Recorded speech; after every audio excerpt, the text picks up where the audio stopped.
our continuous Eucharistic adoration again this morning after a little lull after Easter. So from Wednesdays through Saturdays we have continuous adoration of the Lord in the Blessed Sacrament here in our studio chapel. Come on in and spend some time.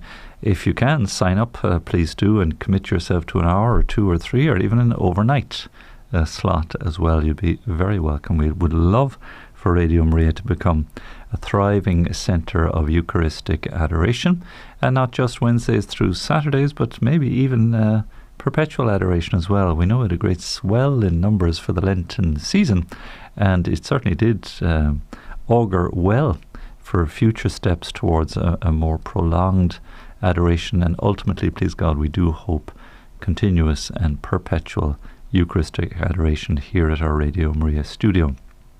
Which means anytime you tune in, you know you have the support of prayer flowing from downstairs in our chapel, upstairs here through the studios and out through the microphones and the cameras to you.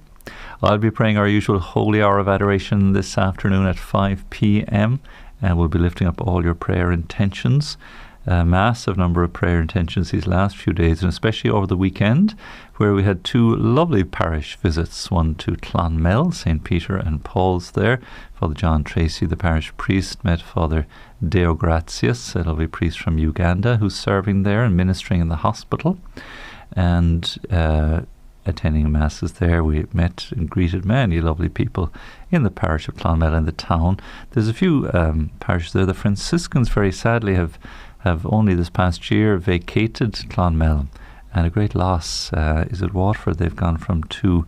It's just really sad to see these Franciscan communities shrinking and regrouping in other stronger centres in Ireland, but where they've been in these towns for centuries, I mean really for centuries, almost since the beginning of the Franciscans, you could say, certainly from the very earliest years. And now to see these monasteries dwindling away, very, very sad. And hence the need for prayer, fervent prayer for vocations. The Lord hasn't stopped calling young men, or young women for that matter. He certainly is continuing to call. It's the world, the noise, the distraction, the so many things really getting in the way and blocking the flow of God's grace. That's why radio is such a beautiful medium in its own way. We are live on our social media now. If you're joining us here on Facebook or Twitter or YouTube, a little wave to you, and thanks for being part of it. And again, drop your comments here on the social media so that we can interact with you and again continue the conversation in the right way and direction as well, according to your needs and indeed your prompting. But there again, indeed the level of distraction now with social media and all these other things, entertainment and so many things in our world, it's not that surprising that young people are not able to hear. And so the radio is a good means because it's not so visually oriented, that we can hear and receive what the Lord wishes to communicate to us. And we can get on with a few little jobs or whatever else we might be doing as well. And it can help us on our way and accompany us, a bit like the Lord on the road to Emmaus. You foolish men, he said to the disciples, Clopas and the other disciple, so slow to believe. And he explained the scriptures to them, and their hearts burned within them. That's certainly our hope here on Radio Maria, that every element of the radio here, be it music, be it a conversation, again, be it testimonies or the practical human formation, will be a way of allowing our hearts to burn within us, and that you would have companionship and friendship and support here on your faith journey in the same way. So thanks to Father Nicholas Grace and to Father Paul Spain. Brand shiny new, I suppose, in some ways. They only quite relatively recently arrived to the parish of St. Oliver's in Clonmel too, and Father Nicholas kindly put me up last night. Of course, Father Nicholas is a brother to Wendy Grace in Spirit Radio, and we met Wendy's mum actually yesterday too. It's meeting the whole family these days at the conference for the launch of the Year of Prayer for Vocations, and she spoke well at it too. So Father Nicholas very kindly hosted us there, and big shout out and thanks to Patricia McCarthy and to Eileen O'Driscoll. Our Munster, Patricia of course in Dungarvan, and Eileen's way down in Beara Peninsula. So it's kind of meeting of east and west of the southern half of the country, you might say, or the southern coast of Ireland, in the middle somewhere in Clonmel. And lovely to meet and greet people there at both of those churches at the weekend. So a really nice promotion it was. And after we'd done our morning's work really in the churches, we called into Melview Nursing Home and received a lovely reception there. Karina is a young girl from Romania. She's been here 5 years, working there in the nursing home, and just a really lively and friendly group of those residents of the nursing home. And sadly, we were a little bit later than we had planned, and we didn't get to pray the rosary with them. They had the rosary prayed, they're faithful prayer warriors, so big shout out to the residents there of Melview in Clonmel, and your gallant gathering together in prayer and zeal. Well done.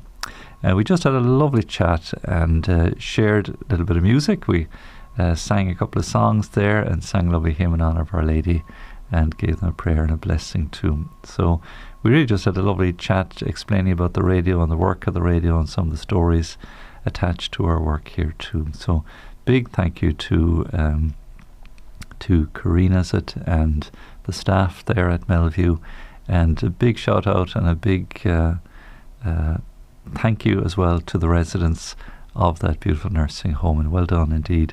Very happy and very joyful residents there, which is an indication of the lovely care that they're receiving. You know, it was nice. And I met one or two family members on the way out as well. They were glad to see, new visitors coming in. I think it tends to be a bit quieter on a Sunday. I don't know why that would be. You'd imagine that family members would be freer to visit a nursing home on a Sunday, but a little less active maybe on a Sunday. So very happy to visit there.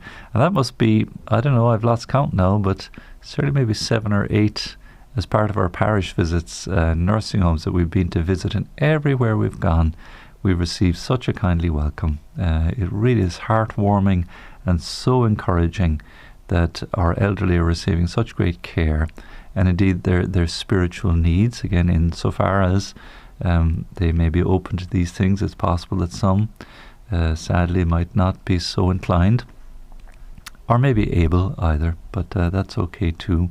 But we're very glad to be of support, and we do hope indeed that Radio Maria will be considered as just a gentle assistance in the work and care of those in nursing homes, providing a gentle voice of support and of prayer and of fellowship there. And we have a number of nursing homes. It really is lovely, where the staff, on behalf of the patients, text us in or write to us on their behalf, and again share their fellowship and ask for prayers and so on. So that was a delightful part of our visit too, very encouraging as well. And then we made 2 other little excursions on the way back from our promotion at the weekend there. We went to Edelquin Park, which a must for me, having spent a couple of years in Kanturk where Edel was born, having visited Enniscorth, the cathedral, and Care, where Edelquin, Venerable Edel, made her first communion in Care and her confirmation in Enniscorthy. I'm not sure if there's any commemoration or memento in her honour in Tralee. The family lived in Tralee for a bit. Maybe if you have any listeners in Tralee, you might let me know if there's a little small mini pilgrimage we might make next time we're in the Tralee direction that is commemorating Edelquin. Kanturk, of course, is replete with Edelquin Place and Edelquin Hall. Castlemagner, which is the parish next door, which is now conjoined with Kanturk, is where there's a lovely shrine in the church and a lovely shrine outside of the church in honour of Edelquin. It was Father Michael Dorgan, I think, commissioned as the parish priest in Castlemagner, he commissioned the outdoor statue, and Edel is looking southwards over the rolling hills there. There's a view from the parish church towards Africa, and holding the Book of the Gospels, and Matthew is the quote there, to go out to the whole world, proclaim the good news. Brilliant idea really, and really tastefully done. So it was just a nice little addition to visit Edel Park there in Clonmel, and to make that Edel connection. And after which it was a local lady who had helped us out, Margaret. She's winging her way, I think, as we speak now, to California, or maybe that was yesterday. But Margaret, who kindly hosted Eileen and looked after her on the Saturday night, she came along for lunch with us on the Sunday and suggested we visit the shrine of the well of St. Patrick. Never been there before, but a magnificent little shrine to visit, and a well, I suppose, a spring. And there's a large pond there that is fed by the spring, and the water there just bubbles up through the ground. You can see it literally bubbling up through the ground as a spring of very fresh and clear looking water that flows into the well portion, and then in quite a quantity flows out into the pond. And in the pond then it's nicely set out. There's what's said to be the oldest Celtic cross in Ireland is sitting there on a stone plinth in the middle of the pond. And they say, I mean, it's a traditional thing that there's healing properties associated with the waters. I've no doubt there is. But it's very cold, of course, springing up out of the ground. But it's a little penitential practice to wade through the water, which is only about 3 or 4 inches deep, I'd say, across the water out to the cross and to venerate the cross. And there was a family there doing just that while we were there. And David came along. David is kind of like the guardian angel of the shrine, and very kindly made a beeline for us, saw us there because he had been at one of the masses that we were promoting at earlier, and came over to say hello and give us a fantastic history of the church there that had been built, that a Cistercian community had come to dwell there back to the 14th century. The shrine itself dates back to St. Patrick and his own visit there, and it's only relatively recently that it has been done up with a fine descent of concrete steps there, a statue of St. Patrick himself, and the surrounds of the pond and the well itself, all nicely done in stonework. And curiously, that was funded by the Irish-Israeli Society in Southern California. So it's on the sign there. It's quite a curious thing. And the story is that apparently the one-time Lord Mayor of Los Angeles, his mother was from Clonmel.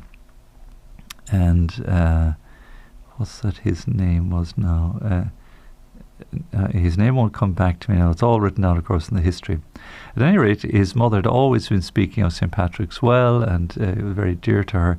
And so he came home to Clonmel and made a pilgrimage to the shrine and saw it, and the well, and saw it really falling into disrepair and just not being kept up. So he was anxious to raise funds to do the shrine up. So the story that David said was that, you know, his efforts didn't prove very fruitful, but for whatever reason, on his way back to California, his plane was diverted, or he couldn't fly into Los Angeles and had to fly into San Francisco.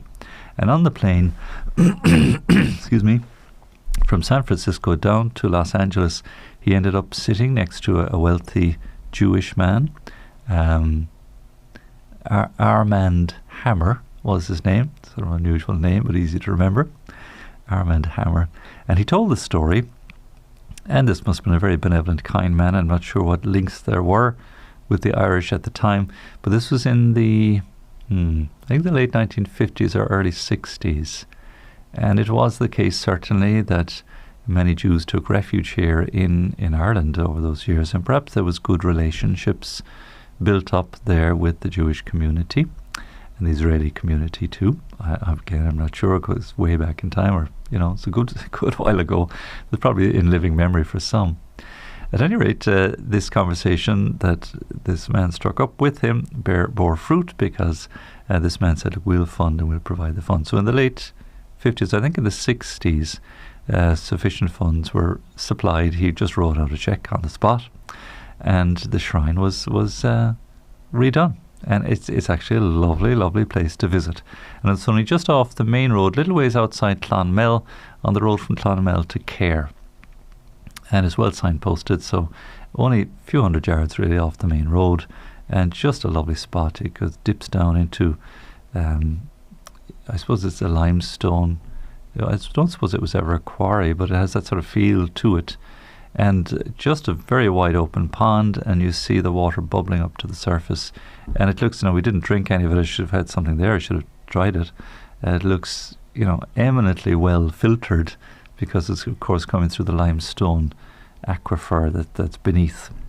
And a beautiful old church. So if you have Facebook there and just scroll down through our Facebook page, we took some pictures and posted that up there. So I have to say that was kind of the icing on the cake, excuse me, as well, that we got to visit those lovely two places on top of meeting the people in Clonmel at the churches and indeed the nursing home. A very fruitful promotion weekend there. So thanks again to Father John Tracy, to Father Deo, to Father Nicholas Grace, and Father Paul Spain as well, for kindly welcoming us and supporting us, and all the lovely people we met in the sacristy and the choir as well. And I have some music from Clonmel I'm going to share with you. The choir director there gave it to me. I can't. It was Tony. Was it Tony Egan? I think was the organist that I met, and the Vivian McCarthy, the musical director, and Sylvia Carney's on this CD. I'll just show it to the camera. It's called "Calm Me, Lord" is the CD.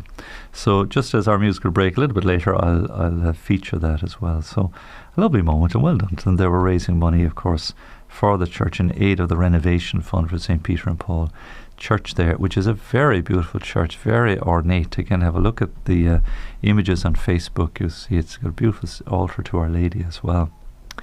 So that was Saturday and Sunday. Now, we weren't the only ones promoting this past weekend as well, because there was a lovely visit made to Carrignavar Church, and a big shout out to Anne Gainey and to Eileen Gore and many, many people who helped with baking cakes and getting everything out on display, and a raffle, and all who provided raffle prizes, and all who supported that cake sale there at the weekend. So again, a fundraiser for Radio Maria, and very, very grateful to all the support in Carrignavar there in Cork.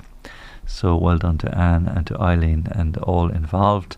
And no doubt today, for joining the team, you'll hear a bit more about those promotions too. And Steffi and Paul and who else was there? George went out to Green Hills Parish there nearby us, run by the Spiritans, the Holy Ghost Fathers there, and did a weekend promotion there as well. So great to get the word out, and well done to Steffi and the team. So 3 promotions going on at the same time last weekend. Very, very impressive. Excuse me. Now, just to mention and summarise a little bit, yesterday's lovely conference addressing evangelization and vocations and the need for prayer for priestly vocations.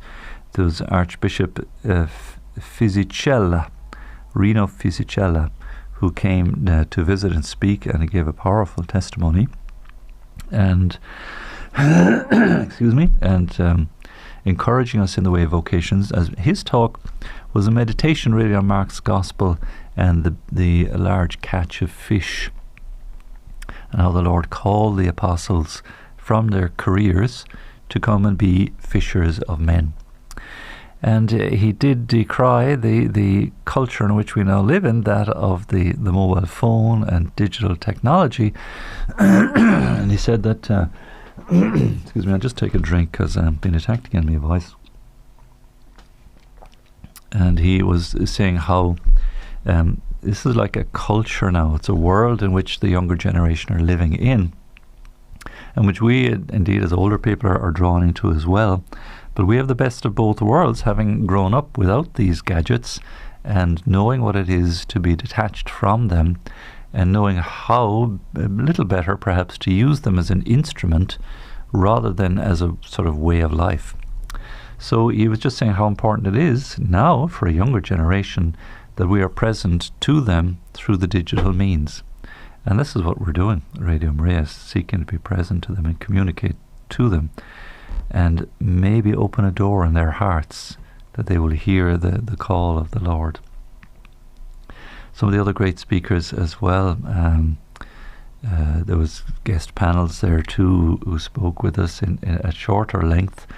But in the afternoon, we heard from the former Anglican bishop, Gavin Ashenden, and he was a lawyer apparently by training too, and gave an extraordinary speech, really, based on, again, he said, not without any acrimony or any spirit of ill will towards the Church of England, but really spelling out for us, he says, I come from the future, in a sense, that this is the possible path we can travel down. Speaking of a very divided and fractured Church of England, and a capitulation in many ways to the culture and the spirit of the day, and a kind of church of niceness featuring there too. And so much so that all of these things challenged him on his own faith journey and made demands of him, in the sense that how was all of this in conformity with the gospel? How does this fit into the message of Christ? And so he left us with a great challenge, saying that, look, we've rolled with the punches over the years. We've taken a lot of hits in many directions as the Catholic Church. But really this is perhaps a generation when we need to stand up a little more, to defend our faith, to be a voice for the truth of the Church, to condemn not the sinner, but the sin, and to point out just the waywardness that our culture of death is taking us. It's all around us, and it's very sad that we've bought into many ideologies and many ways of thinking that are simply at odds with the gospel. And we've adopted a new kind of language, a way of speaking. He spoke of equality and diversity, and what was the other? He had it all off pat, and it was really good. And how these words have turned our way of understanding into a kind of false tolerance of anything and everything, when in actual fact the one thing that doesn't seem to be tolerated is our Catholic Church and faith, like anything but Catholicism. So in a way he's like a G.K. Chesterton of our own time. G.K. Chesterton, amazing figure, reading a little bit about him lately. I'm not that familiar with him, but a great apostle of common sense. Say, look, stop this nonsense and this crazy way of thinking and talking, and let's appeal to common sense. So Gavin Ashenden really strongly appealing to us to stand up and be counted and to be present fearlessly, not in the sense of a protest or a drumbeat or another voice among others, but let the truth shine out, and call young people to represent and to be aware of the gift of their faith as an antidote and a cure to a lot of the sort of paganism, secularism and ideologies of our own day.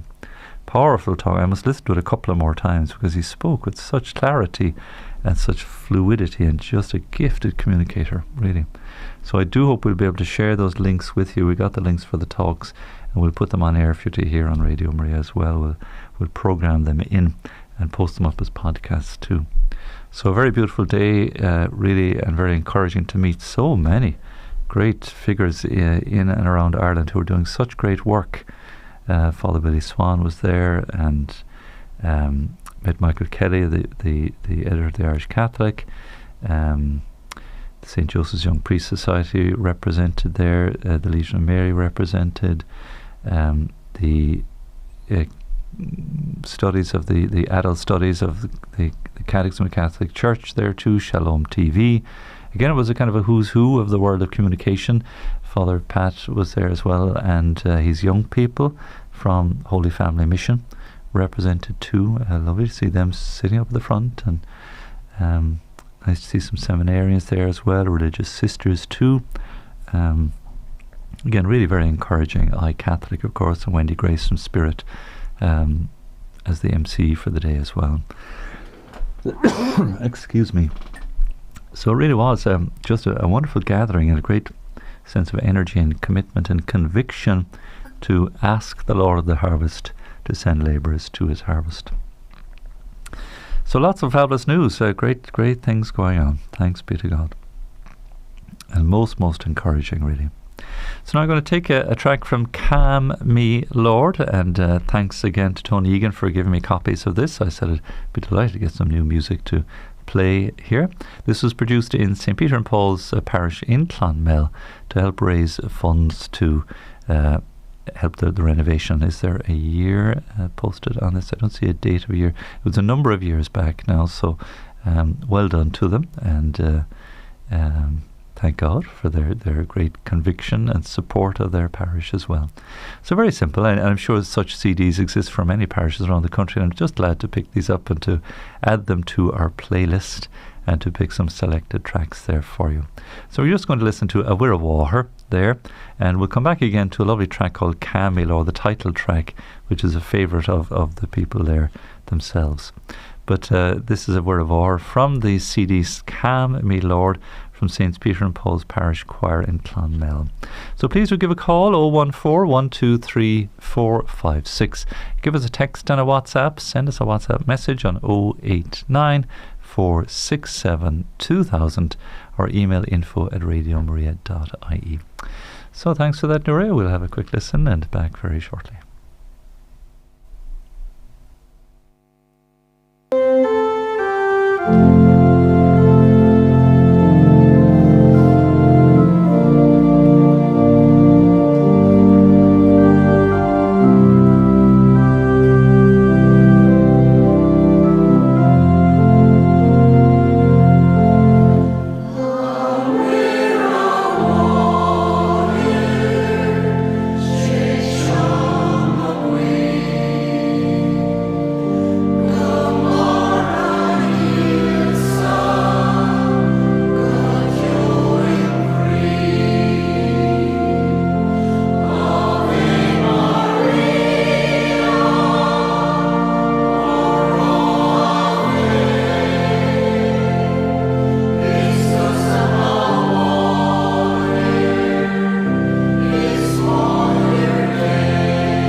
Piece of music there, A Wirra Water. That's from the CD Calm Me Lord, and well done to the choir of St. Peter and Paul's Parish Church in Clonmel.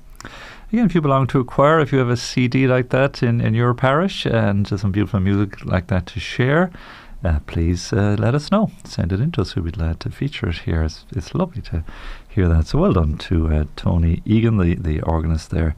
Sylvia Carney was the soloist there, and Vivian McAuliffe is the musical director.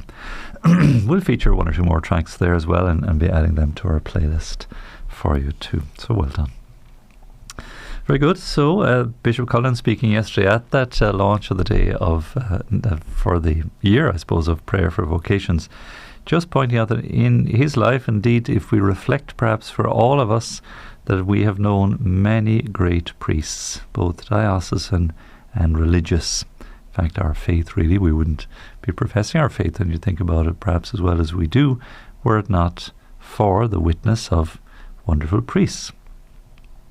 I think that most people, he says, have known good, hard-working priests. These men have inspired and helped countless people, and the priesthood instituted by Christ himself to follow in his steps and will always be essential to the mission of Christ's church on earth, to serve and sanctify the people so that the world may be sanctified and that we will find the way in life that leads to eternal happiness. So right now in Ireland we need more priests, younger priests certainly coming to replace those older priests who gallantly served so faithfully for decades upon decades, and new fresh young men who are willing to step into the breach, face the challenges and the moments of indeed of faith and issues that confront our day, and to fearlessly witness to Christ for our times. So in spite of all the distractions of modern life, God, the bishop said, is still calling men to follow him in this way.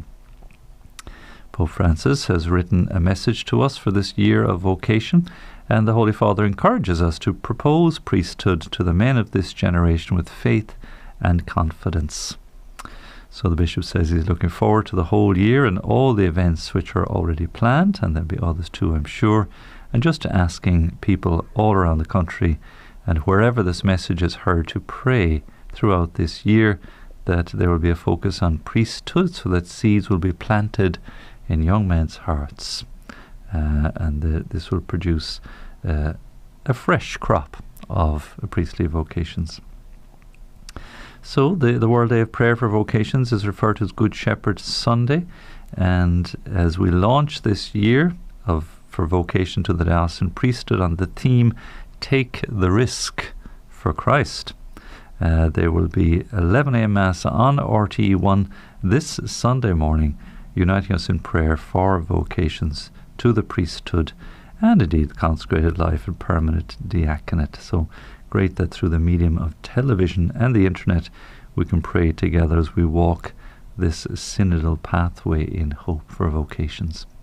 So lovely to see that, and well done to Father Willie Purcell and Deacon Eric Cooney as well in the Vocations Office, assisting with that work, and the Catholic Bishops' Conference Communications Office too. Martin Long there, I met Oisin yesterday as well, doing great work in supporting that wonderful initiative as well. Now there's a couple of other people I met there that I must follow through on at the conference yesterday too. It's great. These are great opportunities to kind of mingle and meet people and to form little connections with the view to. So there's more to share with you on that too. But just another lovely item of news for you. This is kind of Chatechesis, so it's a bit of a chatty moment in the day as well.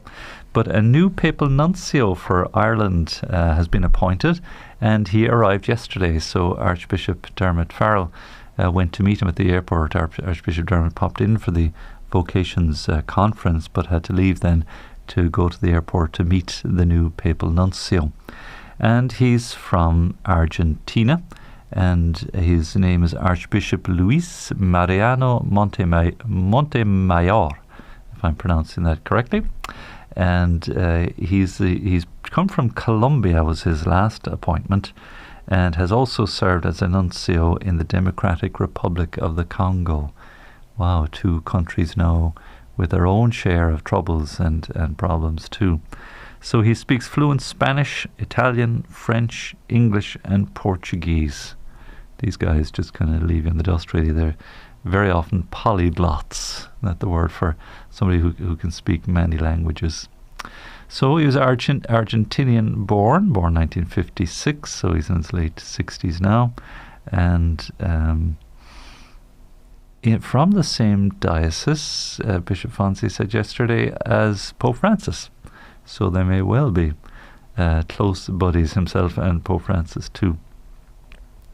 So Archbishop Okolo, of course, took his leave of us. He's gone to Prague now as nuncio there after a 5-year term. And interesting, during his 5 years, he appointed 12 bishops, or almost half the current membership of the Irish Episcopal Conference. So he was a busy nuncio in his time, you know. So very good. We'll look forward, please God, to welcoming the nuncio. We do hope he'll come and visit us here. As you know, Archbishop Okolo was very good to support us during our Mariathons and would come out for Mass here in the studio during lockdown and everything as well. And he promised he'd stay for a cup of tea, I remember last time, but I think with masks and with distancing and all that stuff, we never end up having any kind of sit down chat with him. But he was very good. He was very good to come out to the radio and share with us a Holy Mass and to preach for us too. So please God, we'll ask Archbishop Luis Mariano Montemayor to come and visit us as well, with God's help. And if he's come from Colombia, there's a Radio Maria in Colombia, to the best of my knowledge too. He may well already be familiar with it in Argentina, and actually Radio Maria is in the Democratic Republic of the Congo, so it's likely that he's well familiar with our work and our ministry too. So looking forward to meeting him at some stage as well. So now, fantastic. How's my time? Okay, I have a few minutes left. I'll just check now, see. I'll give a shout out to the Who Is She conference. I hope to have Ruan Jones come on and join me tomorrow during Chatechesis for the conference on Our Lady that's coming up on May the 13th. That'll be this Saturday fortnight, and conference on Our Blessed Lady in, let me see, All Hallows College there, from 9:30 a.m. to 4:30 p.m. with Holy Mass, of course, lots of talks, food and social activity there. Father Conor McDonough, Father John Hogan, and others there. So it'll be a lovely conference to attend. Legion Mary, great to organise such things. So bit of a shout out to that there. That's on Saturday week. And there's such a long list of events going on. I don't know if you were listening earlier on. It's lovely to hear them. There's so many activities going on now. It's really good to hear. Really good, solid activity going on. Next Monday is there's a rally for life there taking place in the city. And I know in Longford, a great fundraiser and a family day in Longford for Mary's Meals. And I hope I might be able to pop out and attend there as well. So very good. Thanks be to God for all of these things. Just a message there. The Lord is fighting for us. All we have to do is pray, as the Catholic faith is attacked in different ways. And please God, people's eyes will be open to the richness of our Catholic faith, not just the faith and values, but the relevance that permeates right through its 2,000-year history as well. So please God, I pray and rebuke the cough that is trying to stop you from spreading the good news. Thanks. There's no name there. Thanks for that. It comes at me during Chatechesis. So, anyways, it's not causing me any problems. It's not. I don't feel ill or anything with it. It's probably just too much talking. Just one last mention before we go. The Home of the Mother have posted a video as well that was launched yesterday for the Year of Vocations called Take the Risk for Christ. We'll post the link on our social media. Powerful video and featuring some priests you might already be familiar with. I saw Father John McEnany stepping into that. Who else did I see on it? A number of the priests who have already been on air with us here at different intervals. Let me see, telling their own stories. Of course, the bold Father Marius was in there too. Father Brady I saw in there from Donegal. So priests from all over the country. It's a really delightful and very professionally produced and edited video with the usual epic music accompanying it too. But just very endearing, because just normal priests doing their normal thing, being called out of normal situations to do the abnormal, to do the extraordinary through the power of grace. So that's a video that's up online. We'll share the link with you. It really is beautiful. Means now of sharing the blessing and gift of priesthood and the call to priesthood as well. So a lovely few days. You can tell I'm sort of overflowing with the spirit of it still. Keep an eye out on all the social media channels. The Irish Catholic paper no doubt will be publishing lots to do with it as well too.